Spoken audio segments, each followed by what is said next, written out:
მოვედი არასამთავრობო ორგანიზაცია პოზიციაში სათხოვნელად რომ შემდგომლობა გამიწვიოს განათლების სამინისტროსთან საზაფხულო არდადეგების დროს ანაკლიაში ბავშვების ჩემი შვილების დასასვენებლად.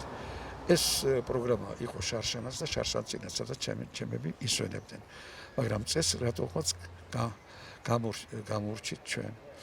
მოგახსენებთ, რომ ვარ მრავალშვილიანი მამა, 9 შვილის მამა ვარ, 5 მცირეწლოვანია, ისინი 5-ვენი სკოლაში სწავლობენ.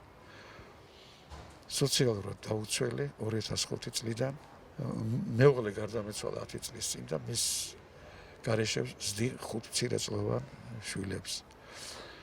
მოვედი სათხოვნელად და იმედს გამოვთქვავ, რომ არასამთავრობო ორგანიზაცია პოზიცია შემდგომობას გაგვიწევს განათლების სამინისტროსთან და განათლების სამინისტრო ალბათ დაგვეხმარება.